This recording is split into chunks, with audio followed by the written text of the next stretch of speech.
message principal est le suivant. Attention mademoiselle, vous risquez d'arrêter les moteurs.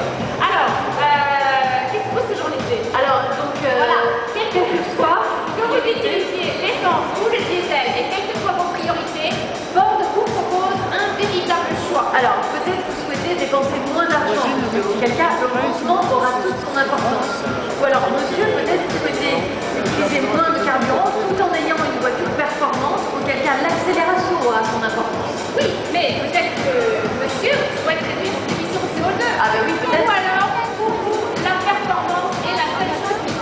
En tout cas, quelle que soit vos priorités, les moteurs ultra perfectionnés de Ford vous proposent un véritable choix de conduite. Alors, on va commencer avec Torque, qui nous montre ici le Duratorque TDCi diesel 1,6 litres. Un moteur à la pointe de la technologie, il est disponible dès aujourd'hui sur la Ford Fiesta Econetic. Il a des émissions de 98 grammes par kilomètre et une consommation de j'arrive pas à dire ce mot aujourd'hui, 8 litres au 100.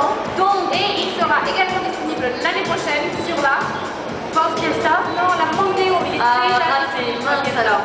En tout cas, votre moteur est meilleur pour l'environnement. Les émissions de CO2 donc sont réduites comme vous le voyez là. Et vous bénéficiez quand même d'une très bonne performance pour un moteur diesel. Alors ça, c'est parce que ce moteur diesel a un tout nouveau système de conduction.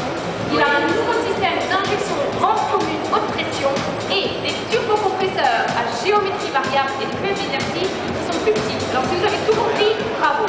Alors je crois que Boost est un peu jaloux, il voudrait nous montrer le alors son turbo à lui, ça c'est le turbo Borg Warner qui équipe le moteur Ford EcoBoost 1,6 litres et il a un petit rotor qui tourne à 200 000 tours par minute.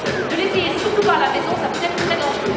Donc, votre consommation est plus efficace et vous économisez jusqu'à 20% de carburant en moins par rapport à un moteur plus gros. Alors, est-ce que c'est ça? Alors, le moteur EcoBoost utilise également un système d'injection haute pression, dont voici la pompe à carburant. Cette pompe va acheminer le carburant jusqu'à la chambre de combustion à 35 fois la pression d'un système traditionnel. Donc, fini le temps de réaction très lent.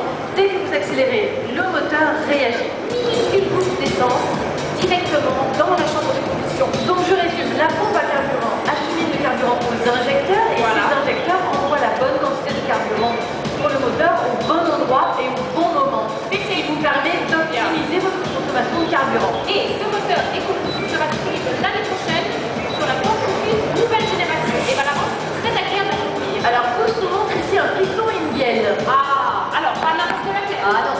Alors, ce piston a un revêtement spécial anti-friction et la forme du dôme est très travaillée pour faire en sorte que les injecteurs que nous avons vus avant amènent la quantité parfaite de carburant au sommet du piston pour une utilisation plus efficace de votre carburant. Donc, ce qui veut dire on reprend moins de carburant, moins d'émissions de CO2, donc des économies. Mais Torque n'a pas dit son dernier mot, je crois qu'il est un petit peu jaloux, il voudrait reparler des moteurs diesel. Oui, alors ça c'est le moteur Ford Duratorque version 2 litres. Il a le même nouveau système de combustion que la version 1,6 litres, le même nouveau système d'injection en commune et il existe en 4 puissances utiles allant de 115 à 163 chevaux. Donc, une puissance supérieure maximale, une grande réactivité, un plus grand plaisir de conduite comme toujours et le meilleur de la performance diesel, pardon. Alors, oui, et n'oubliez pas, il reste quand même très efficace. Et il est disponible sur la C-Max, S-Max, nouvelle génération,